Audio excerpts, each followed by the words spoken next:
এখন আমি আলোচনা করতে চলেছি ক্লাস 12 যারা পড়াশোনা করছো, থার্ড সেমিস্টার স্টুডেন্ট যারা, তাদের জন্য। তো তোমাদের বাংলা সিলেবাস থেকে একটি গল্প তোমাদের সাথে আলোচনা করব, মূল ভাব ও তার সারসংক্ষেপ নিয়ে।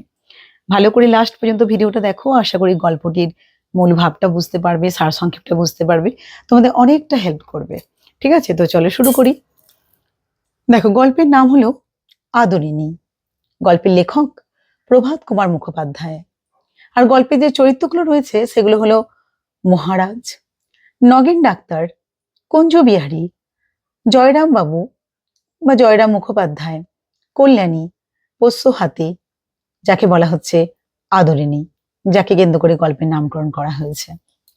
মূল ভাব: বাংলা সাহিত্যের বিশিষ্ট ছোট গল্পকার প্রভাত কুমার মুখোপাধ্যায় তাঁর আদরিণী গল্পটির মাধ্যমে একটি পোষ্য হাতিকে সন্তান তুল্য ভালোবাসা দেওয়ার পর সে যখন অন্যত্র বিক্রির জন্য প্রেরিত হয়, তখন সেই মালিককে ছেড়ে যাওয়ার শোকে মৃত্যুবরণের মতো করুণ চিত্রটি সুন্দরভাবে ফুটিয়ে তুলেছেন।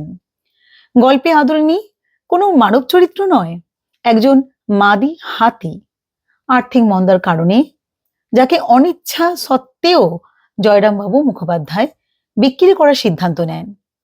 প্রথমবার হাতিটি বিক্রি না হয়ে ফিরে এলেও দ্বিতীয়বার সে বিক্রি না হয়ে করুণ মৃত্যুকে বরণ করে নেয়, যার শোকে শোকাহত হয়ে তার মৃত্যুর অর্থাৎ আদরিণীর মৃত্যুর 2 মাস পর জয়রাম মুখোপাধ্যায়েরও মৃত্যু মুখে পতিত হন, অর্থাৎ তিনিও মারা যান। জয়রাম বাবু তিনিও মারা যান। এইভাবে লেখক নানা ঘটনার সমাহারে গল্পটির যে করুণ দৃশ্য তুলে ধরেছেন তা সত্যি সত্যি অনবদ্য, বা একথা বলা যায়, এক কথায় বলতে পারো অনস্বীকার্য। সারসংক্ষেপ: গল্পের শুরুতেই যে প্রেক্ষাপটটি উঠে আসে তা হলো পীরগঞ্জের জমিদার মেজবাবুর মেয়ের বিয়েতে নিমন্ত্রণ পেয়ে নগেন ডাক্তার ও জুনিয়র উকিল কুঞ্জ বিহারী বাবু এসেছেন জেলা কোর্টের নামকরা মুক্তার জয়রাম মুখোপাধ্যায় বাড়ি, তাকে নিমন্ত্রণ করেছে কিনা জানার জন্য। মানুষ হিসেবে জয়রাম খুব রাগ চটা বলতে পারো, কিন্তু মনের দিক থেকে সে খুব নরম স্বভাবের মানুষ। নিমন্ত্রণ করেছে কিনা এই প্রশ্নের প্রথমটা তিনি রুষ্ট হয়ে গেলেও, মানে এই খবরটা জানতে এসেছে, এটা তো রাগ হওয়ারই কথা, তো রুষ্ট হয়ে গেলেও তারপর তিনি নগেন ডাক্তার ও কুঞ্জ বিহারী বাবুকে আপ্যায়ন করে বসতেও দেন। প্রথমটা জয়রাম বাবু বিবাহ অনুষ্ঠানে যেতে পারবেন কিনা তা নিয়ে একটু দোমনা হলেও অবশেষে পরিকল্পনা ঠিক করে যে সে অনেক দূরের পথ, তো গরু কিংবা ঘোড়ার গাড়ি করে না গিয়ে বরং একটা হাতির পিঠে চেপে তারা 3 জনে মিলে বিবাহ অনুষ্ঠানে যাবেন। এমতো অবস্থায় মহারাজের কাছ থেকে জয়রামকে একটি হাতির ব্যবস্থা করতে বলা হয়, মানে মহারাজের কাছ থেকে জয়রামকে একটি হাতির ব্যবস্থা করতে বলা হয়। জয়রামও উৎসাহের সঙ্গে জানায় যে সে মহারাজের অনেক পুরনো মুক্তার, তো নিশ্চয়ই সে যদি একবার বলে, মহারাজকে যদি খবর পাঠায় আর কি, তাহলে তিনি নিশ্চয়ই আর কি হাতি পাঠিয়ে দেবেন, তিনি না করবেন না। সেই পরিকল্পনার মতোই জয়রাম বাবু হাতি রাখার জন্য তা বাগানটি পরিষ্কার করে রাখেন এবং হাতির খাওয়ানোর জন্য উপযুক্ত বন্দোবস্তও করে রাখেন। কিন্তু সন্ধ্যার সময় জয়রাম বাবুর কাছে মহারাজের দেওয়ান খবর আনে যে মহারাজ জানিয়েছেন যে বিবাহ অনুষ্ঠানে যাওয়ার জন্য হাতির প্রয়োজন কিসের? ঘোড়া বা গরুর গাড়িতে গেলেই তো হবে। এই কথা শোনার পর জয়রামবাবুর রাগান্বিত রূপ প্রকাশ পায়। তিনি সকলের কাছে লজ্জায় পড়েন কথা রাখতে না পারার জন্য। সকলেই জয়রামবাবুকে সান্ত্বনা দিলেও তিনি জেদ করে বসেন একটি হাতি কিনবেন বলে। যেমন ভাবা তেমন কাজ। সেই রাত থেকেই হাতির খোঁজ শুরু হয়ে যায় কেনার জন্য। পরের দিন সকালে বীরপুরের উমাচরণ লাহিড়ীর কাছ থেকে 2000 টাকার মারফত একটি বাচ্চা মাদি হাতি কিনে নেন জয়রামবাবু। সেই হাতি বাড়ি আসতেই বাড়ির লোক, গ্রামের লোক সকলেই দেখার জন্য উৎসুক হয়ে উঠলেন। এইভাবে এই হাতির পিঠে চড়েই জয়রাম বাবুরা 3 জন মিলে বিবাহ অনুষ্ঠানে যোগদান করলেন। শুধু তাই নয়, বিবাহ অনুষ্ঠানে যোগ দিয়ে আসার পথে জয়রামবাবু মহারাজের সঙ্গে একবার দেখাও করলেন তার অপমানের যোগ্য জবাব দেওয়ার জন্য। এইভাবে 5টি বছর অতিবাহিত হওয়ার পর জয়রামবাবুর অবস্থা অবনতি হতে শুরু করে। মোক্তার হিসেবে পূর্বের যে নাম ডাক ছিল, বর্তমানে ইংরেজি জানা শিক্ষিত মোক্তারের কারণে সে নাম ডাক অনেকটাই কমে যায়, যার দরুন জয়রামবাবুর মাসিক আয়ও কমতে থাকে। ধীরে ধীরে জয়রামবাবু মোক্তার পদ থেকে অবসর গ্রহণের পর তার সংসার চালানো খুবই কঠিন হয়ে যায়। নিজে বিপত্নিক, তো তবুও তার 3 ছেলের মধ্যে 2 ছেলে সংসারে এ ব্যাপারে উদাসীন।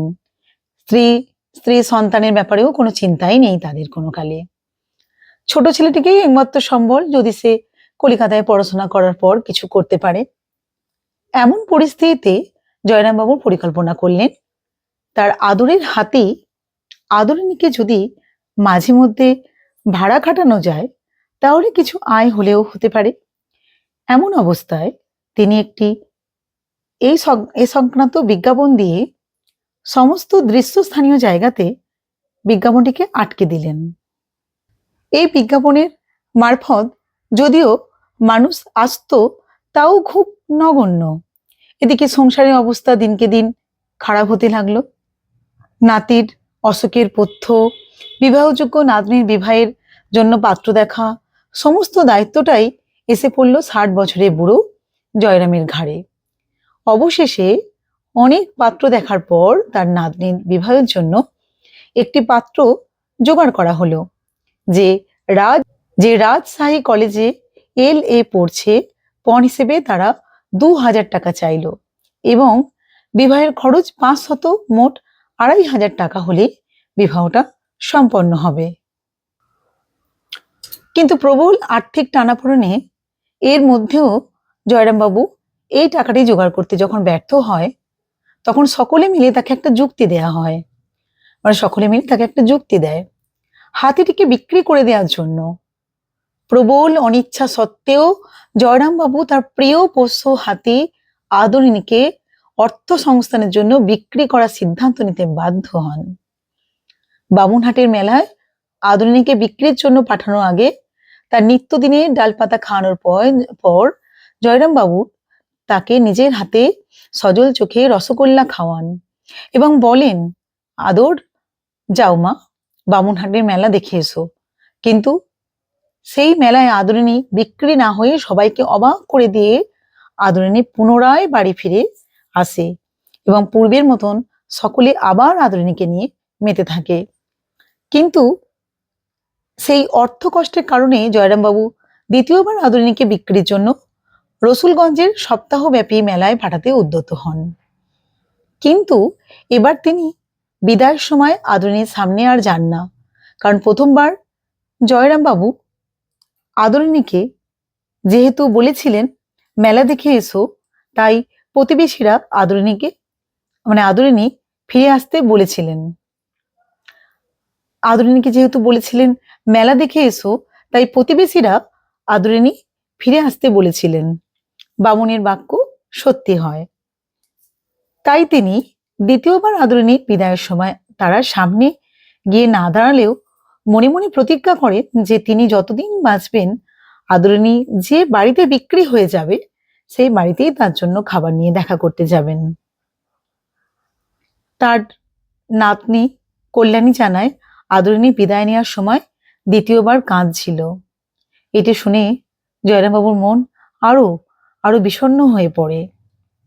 হঠাৎই পরের দিন বিকেলে জয়রামবাবুর কাছে খবর আসে আদরিণীর শরীর খুব অসুস্থ হয়ে পড়েছে। পথেই সে ভীষণ পেটের ব্যথায় ছটফট করছে এবং মাহুতরা যথাসর্বস্ব তাদের জন্য বিদ্যা প্রয়োগ করে তাকে সুস্থ করার চেষ্টা করছে। এই সংবাদ পাওয়ার পরেই জয়রামবাবু ঘোড়ার গাড়ি করে রওনা হন। পরের দিন সকালবেলায় পৌঁছে দেখেন যে সব শেষ, আদরিণীর মৃত্যু ঘটেছে। জয়রামবাবু আর নিজেকে ধরে রাখতে পারেন না। তার প্রিয় পোষ্য হাতি আদরিণীর দেহকে জড়িয়ে কাঁদতে থাকেন এবং বলেন, অভিমান করে চলে গেলি মা? তোকে বিক্রি করতে পাঠিয়েছিলাম বলে অভিমান করে চলে গেলি? আদরিনীর শোকে বিহ্বল হয়ে জয়রামবাবু 2 মাস পরে তারও অর্থাৎ জয়রামবাবুরও মৃত্যু ঘটে। এইভাবে এই গল্পের পরিসমাপ্তি হয়। এই গল্পটিতে লেখক যে করুণ রসের সঞ্চার ঘটিয়েছেন তা সত্যিই পাঠক মনকে বেদনাতুর করে তোলে। মালিক এবং তার পরিবার থেকে পাওয়া আদর থেকে ছিন্ন হয়ে যেন আদরিনীর মৃত্যু ঘটেছে। এখানে আদরিনী নামটি সত্যিই সার্থক নামকরণ হয়েছে। গল্পের সূচনা থেকে সমাপ্তি পর্যন্ত আদরিনীর উপস্থিতি যার প্রমাণ কিন্তু বহন করে। মানে ভাবো, একটা পোষ্য হাতিকে কতটা ভালোবাসে যে তার মৃত্যুর মানে আদরিনীর মৃত্যুর পরে জয়রামবাবু এতটা শোকাহত হয়ে পড়ে যে 2 মাস বাদে তারও মৃত্যু ঘটে। এবং সত্যিই আদরিনী ছিল এই পোষ্য হাতিটি তার কাছে, যা অসাধারণ এক গল্প। তো ভালো লাগলে অবশ্যই তোমরা লাইক, কমেন্ট, শেয়ার করতে ভুলো না। যারা নতুন তারা অবশ্যই তোমরা সাবস্ক্রাইব করো আমার এই চ্যানেলটিকে। সকলে খুব ভালো থেকো। Tata, by.